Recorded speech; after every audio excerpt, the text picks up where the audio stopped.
And welcome to the Lizzy Show. Are you ready to start your life? Did you just graduate from college and you said, bada bing, bada boom, it's time for me to make that money? Time for me to live the free life? Wow, freedom. I can't wait. Where shall I go? What shall I do? I know. Ma! I'm moving. I'm getting a job. What? What do you mean? Where you going? Mom, I love you, but I'm sorry. I got to get out of this trailer. But don't worry. As soon as I make enough money, I'll get you out of this trailer too. Tell Freddie not to forget me. Oh, who's Freddie? Freddie the Roach. He comes out every night around the same time. It's okay, Mom. I love you, but I got to go. And don't worry, whatever I make, I'll share with you. Okay, Liz, I'm going to miss you. I'm All right, Mom, I'm going to do it. I'm moving. I'm taking myself, no car, no money, just a suitcase full of a few clothes, and I'm going to Portland, Oregon. Oh, wow. I was so excited, my friends.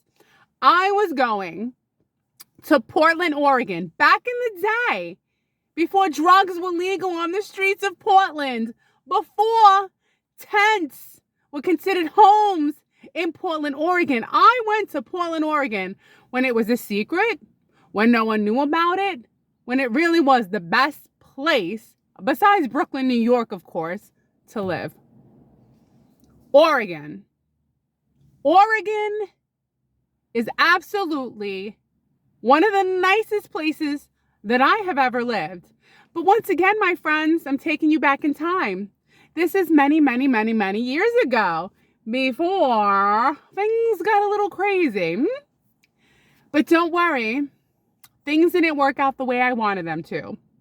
So here I am, excited, inspired, and motivated, with zero experience and no expectations, but to have a job and get a paycheck as being an ultrasound tech. How exciting. So before I actually moved to Portland, Oregon, first I went for an interview. They flew me out there. I went for an interview, and we even took the ultrasound machine because the job is for a mobile ultrasound. Let's keep that in mind. It wasn't for a job within a hospital. It was a job where they give you a car, they give you a machine, and you travel to do an ultrasound. You go to different facilities to do ultrasound. Now, at this time, I'm 24 years old, not even 25 yet. And I would like to advise you that I was a very immature 24-year-old. 24-year-olds today, I think, have a little bit more wisdom and a little bit more mature. I think. I don't know. I was just like this young kid, and I felt like, wow, I'm 24. I'm going to be living on my own. I'm going to Oregon.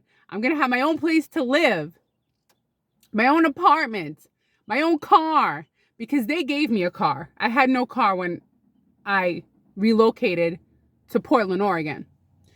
So I'm in Portland, Oregon. I'm doing my interview. And basically, the girl who interviewed me, she just gave me the ultrasound machine and literally made me scan her father's kidneys. Like, that was the interview. I'm scanning her father's kidneys. Now, I'm going to be honest with you. Was I a good sonographer back then? Did I really know what I was doing then? No. Should I have been out on the road by myself? No. But I'm the kind of person who has no fear, doesn't worry about anything, takes risk. And I think a lot of young people do that. Wouldn't you agree? A lot of people take risks and go places. All right, so we did the interview. They offered me the job. By today's standards, the money was nothing. But it seems like a lot to me back then. And like I said, I moved there with no car, barely any money. I only had enough money for, I remember, I I didn't even have a bed.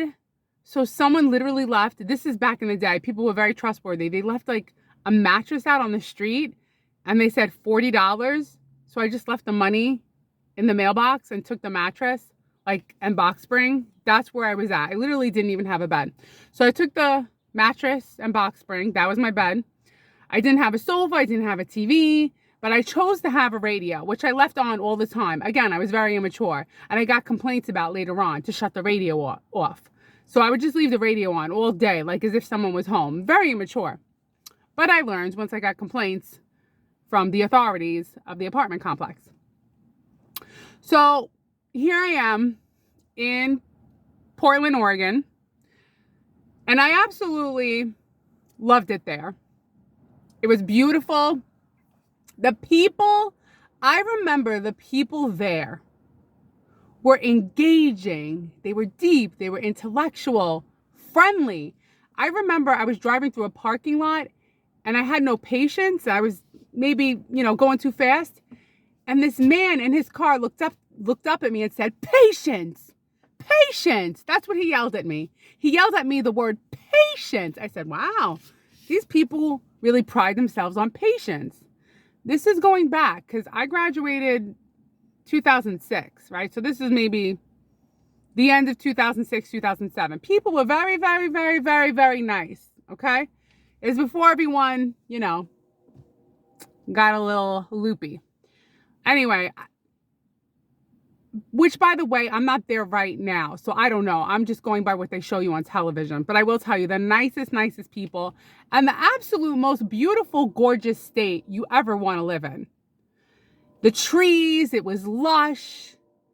It was just so bountiful and places to go hiking and outdoorsy, and the people are outdoorsy, one with nature and eccentric and silly and lovey, and it was great. So Portland, Oregon is also close to Washington State. So when I got the job and I got the car, so here's what's messed up. They had me training with the guy who was from Russia, okay? Not that makes a difference. That they wanted me to replace. Now, mind you, I'm this 24 young lady, okay? I'm with him and he's training me.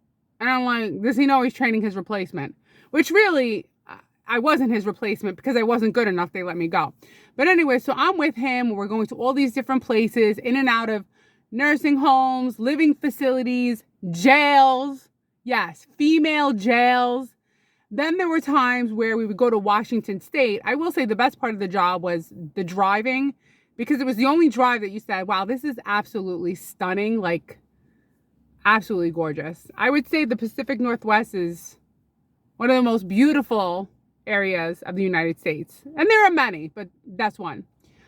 So here I am. I'm feeling like an independent girl. I have this job. I wake up early. I knew we had to meet at a certain place and then spend all day together going to different facilities, right? And then it wasn't too long before I was on my own, driving to Washington State, driving to different parts of Oregon. Like I'd go to Eugene, Oregon. I mean, there would be long drives to do like a few ultrasounds.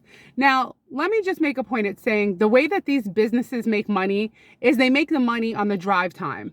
So really, to be an ultrasound tech, you're not learning anything right out of school. You should be in a hospital, or you should be at a learning hospital where every exam you do gets critiqued and you get better, because you're doing like 10 in a day, not like 3 in a day, but the rest you're just driving.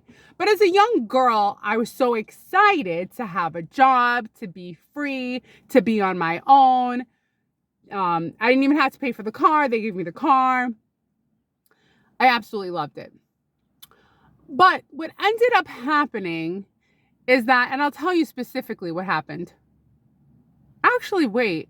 No. That's another job. Let me not get it. This happened to 2 mobile ultrasound jobs, actually, because I lost 2 jobs in mobile. This is when I first started. But the first job that I lost was in, obviously, Oregon. And I lost it because I was with another person who he was going to see if I was good enough to scan. And I just wasn't good enough to scan yet. And that was it. And they let me go. And and I had enough money for a plane ride home, and that was that. So I had to break my lease. You know, I lost my job. It was me and my cat, Whiskey. I had him for 18 years, my orange tabby. So I moved all the way to Portland, Oregon for a mobile ultrasound job that did not work out. And I'm glad it didn't work out because, you know, I mean, I'm glad where my life ended up. But when I got my second job, actually in Florida, not in Fort Lauderdale, Florida, but on the other side, Clearwater, Florida, Clearwater, Tampa area. What happened there was when you do ultrasound, you do a lot of exams. And this is before I'm registered, mind you. Like now I'm registered in vascular and I know what I'm doing. But back then, I didn't understand the words that you should use when you're leaving a preliminary for the nursing home. So let's say you're doing an ultrasound on someone's legs and they have a blood clot. Well, it can either be chronic or acute. And at the time, I didn't know the difference. So I did an ultrasound on someone and said, yes, they had a blood clot, but it was chronic, not acute. I'm meaning that it was old clot there and they could have just had blood thinners. They didn't need to be rushed to the hospital. So I don't know. I think the radiologist was like, that's enough. We had enough of Liz. She doesn't know what she's doing, which is fine. And then that was it. And then the guy who hired me for the job in Florida, Tampa, Florida, he was very nice. He's like, you need to be at a hospital where you're learning. And it's true, I did. That's how I became registered in all four. I have vascular, abdomen, OB, and echo. Echo, the heart is my favorite. You know, because it does a lot to your body, scanning everything. So the heart's my favorite. But yeah, you need to be registered to know what you're doing. To understand the verbiage and how you're going to give a preliminary report and know what you're doing and what's serious and what's not serious. Because as an ultrasound tech, cardiac sonographer, you're an extension of either the cardiologist or the radiologist. And what you see, they see. So those were two jobs that I lost right out of school, one right after the other. And then from there, once I got a job at a VA hospital, I learned. When I was at a veterans hospital in Minneapolis, Minnesota, which also I really loved. Look at you, you're learning where I've been. Minneapolis, Minnesota, back in the day. What's back in the day? What year was this? Oh my God, this was the year that Obama became president. So it was like 2008, 2007 to 2008. And I was working at the VA, the Veterans Hospital in Minneapolis, Minnesota. I loved it. I lived downtown. I walked everywhere. I barely used my car. You could take the train to and from work. I loved the life that I had because there was a lot of, they call them the third places now. There was a lot of third places to go. The gym, places to go play pool, places to go meet up with friends. Nice, you know, very artistic, very eclectic, a lot of fun. Again, I don't know how it is now. Everywhere's changing. I don't know. But so finally, when I worked at the VA hospital, after every single exam you do, you have to bring it to the doctor to look at. And it was a learning hospital, so it was a different doctor or resident every day. So let's say you're looking at someone's liver for hepatoma. They're going to send you back if they don't like what they saw, right? If you're doing a DVT study to look for a clot, they might send you back. If they're making you better, they'll send you back. So after every exam, I'd say, okay, Mr. Smith, I'm done. Now I got to show this to the radiologist. And they might send me back to get more images. So it makes you better. At this point, it would be a pain in the butt. I like doing my exam and then being done. Echo is the best. The heart is the best. But I wouldn't mind going back to doing everything again. You know, why not? Everything eventually gets boring. It's fun to do different things. I need to do something completely different. Don't we all just get bored and want to do something different? Some people don't get bored. You know, there's two kinds of people. People who get bored and people who don't get bored. You know, like me, I'm always like, I need a change. I need something different. My mind is turning against me. Oh. It's okay. It's okay. We're lucky to have all the things we have. Okay, so that's my story. It's really not that great. This video is not that great. But I'd rather give something, even if it's not that great, than nothing. You know, it's like when you're starving, you'll eat anything because you're starving. You need some kind of nourishment. That's what this is. It's like, it's nourishment. That was not a good analogy. Something is better than nothing, right? Like if you're starving, you'll take what you could get. That's what this video is. You take what you could get. All right, I'm going to go back to work. It's Friday. Huh? What are we doing with this headband? I got a giant forehead, but I love. Oh. All right, I'm going into work. I have a 12 o'clock exam. That's why I'm doing this early. All right, I got to clock back in. Remember, something's better than nothing, I guess. I don't know. This video's not, like, I'm not into this video at all, but I still put it up. I'm honest, right? I mean, have no energy. I'm tired. I can't wait to go home. But that's normal, right? I'm normal. I'm not faker. All right, I'll do better this weekend. I'll think of something to talk about. Oh, I gotta go. There it goes. Dismiss. I gotta clock back in. You see it? I'm a slave to work. All right, see you tomorrow. Bye.